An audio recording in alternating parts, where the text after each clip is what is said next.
All right, so this is one of the two videos that I'm filming for the Algebra 2 students to help you get ready for the Fall Common Assessment. This question is the calculator active question from the Fall 2018 exam. And let's take a look at this. You're going to want to have your calculator ready, and we're also going to talk about some calculator skills as we go. So the problem says, Nintendo has seen profits skyrocket since the release of the game system Nintendo Switch. Nintendo executives are interested in raising the price to continue to increase their profit. To determine whether or not to raise prices, Nintendo has analyzed data to determine how an increase in price would impact the profit per gaming system sold. The data displayed in the table below show the expected impact on profit for several possible price increases. Okay, that's a whole lot of information that we just took in. Maybe you want to go back and read through this again. If you need to do that, hit pause, read it again. That's fine. But the important thing is the data has been summarized in this table. We have information on the price increase in dollars and the connected profit per Nintendo Switch system sold in dollars. Notice the units over here are dollars, the units over here are dollars. What they're saying is if Nintendo increases the price by $0, then their profit per Nintendo Switch is $43. But if they decide to increase the profit by $10, increase the price by $10, they only increase their profit by $46. And you might think, well, why is that? Well, if you increase your price, it is possible that you have fewer people that are going to be buying those devices. And if you have fewer people buying the devices, you're going to get less profit per device. That's sort of what's going on here. If I increase by $20 again, my profit is now $50. And if I increase my price by $30, I have a profit now of $48.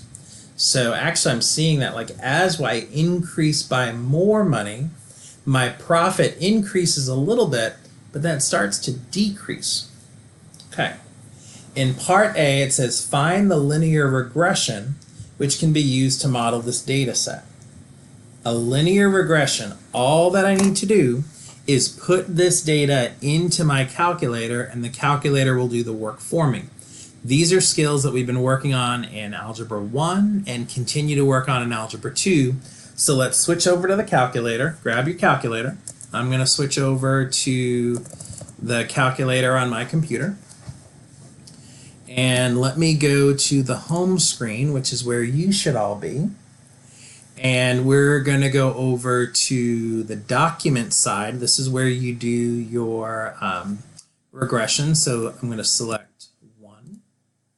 So I want a new option 4, list in spreadsheet. Whenever I do a regression, the first thing I'm going to do is I'm going to go up and I'm going to title my columns. The first one could be price. The second one can be profit. It doesn't have to be as complex as that. It could be X's and Y's. And then I'm going to put in the data. 0, 10, 20, 30, 43, 46, 50, 48. I'm going to double check my data. I have price data. I have profit data. The values are 0, 43, 10, 46, 20, 50, and 30, 48. I'm going to go over on the side, and the way that you're going to generate the regression is you're going to go to Menu, Option 4, which is Statistics. You're going to select Option 1, Stat Calculations. And in this case, I want to do a linear regression. There's actually 2 that you can pick. It doesn't matter which one. You could either do option 3 or you could do option 4. I'm going to select option 3. For the X list, that was your price. This is why it's so important to label your variables. For the Y list, profit. And I'm going to save that equation in F1. Don't worry about the frequency. We're going to hit OK. And here's where we want to be careful. The regression equation we chose was y equals mx plus b. The m should be 0.190. The b is 43.900.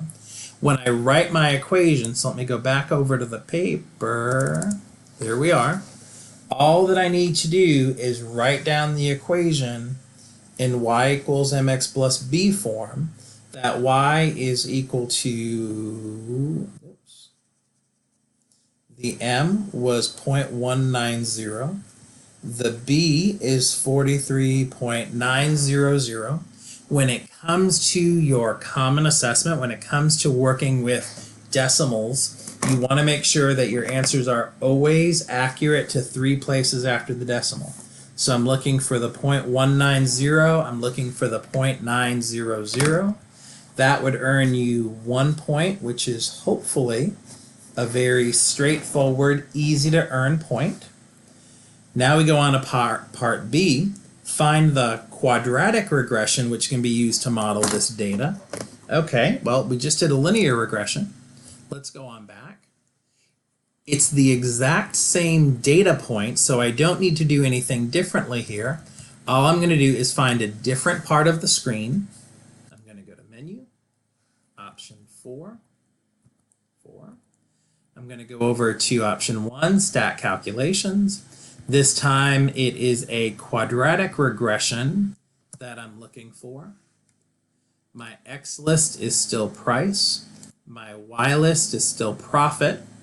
The equation is going to get saved as F2, a different equation on the calculator. And I'm going to hit OK. This time I can see that my equation is of the form ax squared plus bx plus c. I have my a value, I have my b value, I have my c value. And so I'm just going to go on over to my paper and I'm going to write the equation y is equal to, what were those values again? Negative 0.013 x squared plus 0.65x plus, I think it was 42.650. 42.650. So that's also worth 1 point. Not a whole lot of math that you needed to do there in terms of like your grinding through the work, but some skills that you absolutely have to have on the calculator. All right, let's keep going. For part C, which model best represents this data? Well, what do you mean best represents the data? Think about it. Think about what's happening with your data. Think about your two models. You have a linear equation, so a line, and you have a quadratic equation, a parabola, and you've got to decide which one is best. If you think about the data, think about the conversation we had in the beginning, what did we talk about happening? My x values are increasing by 10 at a time, but my y values, I increase by 3, then I increase by 4, and then I decrease by 2. If my y values are increasing and then decreasing, that's not going to be modeled well by a linear function. That's the sort of behavior I would expect with a quadratic. So my answer here is going to be something along the lines of the quadratic model works best. I believe this. Why? Because the data values increase then decrease. Don't overthink it. I wouldn't spend too much time here. Part C was just worth 1 point. You want to make sure that your explanation connects back to the behavior of the data, but something along those lines, you don't have to write that exactly. That would give me 1 point. Let's keep going. All right. In part D, it says let f of x be the name of the model you selected in part C. F of x, what did we select in part C? That was your quadratic model. Using this model, find f of 40 and explain the meaning of your answer. Okay? Well, let's see. What are we looking at here? We've already decided that the quadratic model is best, and all I want to do is find the value of the function at 40. I'm going to go back to my calculator, and I want to remember that the quadratic equation is what we saved. I believe we saved that as F2. What I'm going to do to get that to show up is I'm going to go and I'm going to add a page. So Control, Doc. I'm going to add a calculator page. There's a lot of ways you could do this. And I want to find the value of that function at 40. So you can do that by doing F2 because that's the name of the function.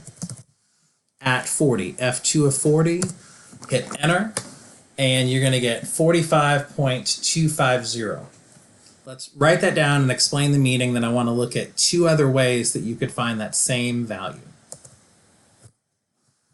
So F of 40, what was that number? I think I've forgotten. Is equal to 45.250. 45.250. That's the value. What does it mean?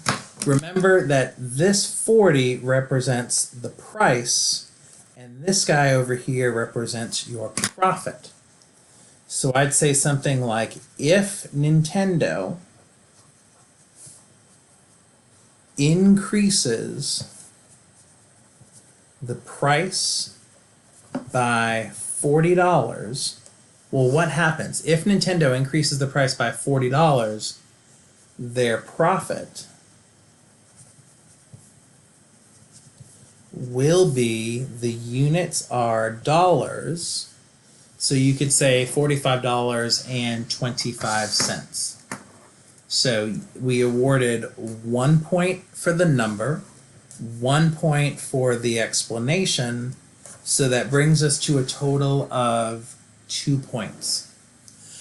We did follow through with students, so if you picked the wrong model but your explanation was correct, we tried to be kind and helpful on that, but you really need to be able to use your calculator to do things like evaluate a function at a particular point. But I want to show you two other ways to do this on the calculator. So back on the screen, we added a calculator page, but let's also go and let's add a graphing page. So I want to look at the graph, and I know this says F3. The one that I want to graph is F2, and if I see F1 is also there. I can see the little white box there is unchecked, so we're not going to graph that. If you check on the box in front of F2, or I think if you hit enter, that should have done it. Did that do it? What happened? F2's gone. Not sure what just happened there. There's F2. Okay, sorry about that. But look, I have F2 showing up, but it's not being graphed. The reason that it's not being graphed is the data values. The X values were numbers like 0, 10, 20, 30. The Y values were 43, 46, 50, 48. What I'm having is a window issue.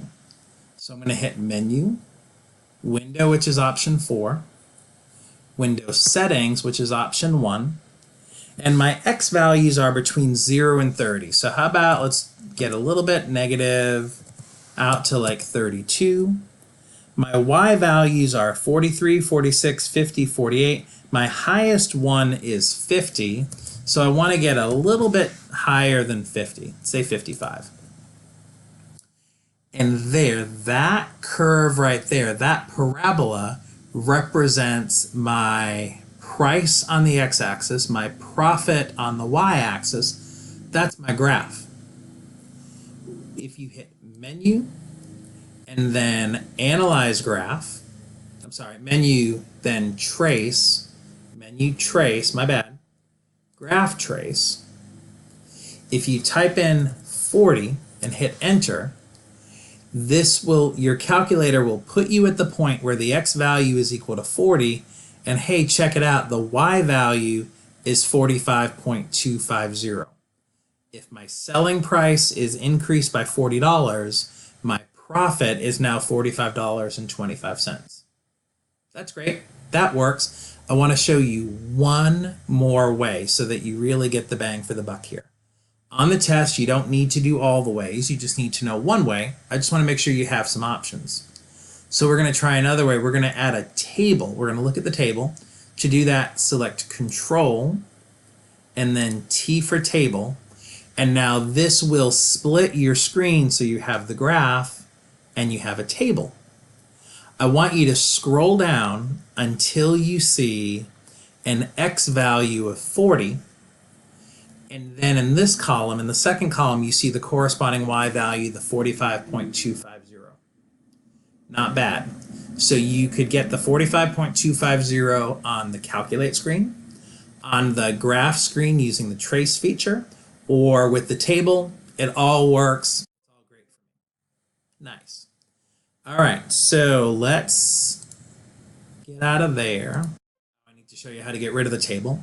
You're going to do Control and then T again, and that gets rid of the table, and it brings you back to the graph. Okay, so let's wrap it up here with part E. Determine how much the company should increase the price by. How much do I increase the price by in order to make the maximum profit? I want the maximum profit, so that means like the greatest profit, the biggest profit, lots of words that we could use there. Explain how you used your model and what the maximum profit would be at that price increase. Let's go back to the model. Where is the profit the greatest? I can see that my profit, if I look at the graph, increases in the beginning, eventually starts to flatten out, and eventually decreases. Depending on the values you use, you might see a really sort of slow increase and decrease, or you might see a really steep increase followed by a decrease. But I hope everyone would agree that the maximum is somewhere in here. That's your highest point. To find that highest point, we're going to go to Menu, Option 6, Analyze Graph, Maximum, which is Option 3. And if your maximum is somewhere in here, go a little bit to the left, hit Enter. Go a little bit to the right, hit Enter. And the calculator is finding for me the coordinates 22.600, 49.0345. That's where your maximum happens, or your vertex. So let's come back. And the maximum we just said was at 22.600, 49.035. It says determine how much the company should increase the price in order to make the maximum profit. The company, be careful with your wording here, should increase the price. Here's the next part. Here's where it's going to be really careful.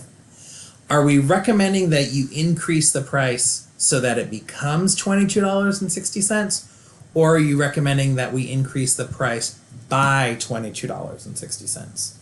Okay, going back to read the question, the company should increase the price by $22.60 to make a maximum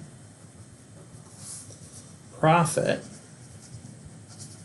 of $49, and I'll accept a couple of answers here. $49.03 because we're talking about pennies. If you want to say $49.04, that would be okay. How did you do this? And to find this value, used the maximum feature on my calculator, something like that. Okay, this one was actually worth 3 points. 1 point for the increase by $22.60, 1 point for the profit of $49.03, and then finally your explanation is what brought this to 3 points. That's it. That's the end of that question. I hope you found that helpful. I hope this was a good review of important calculator skills that you need to know, and I wish you all the best.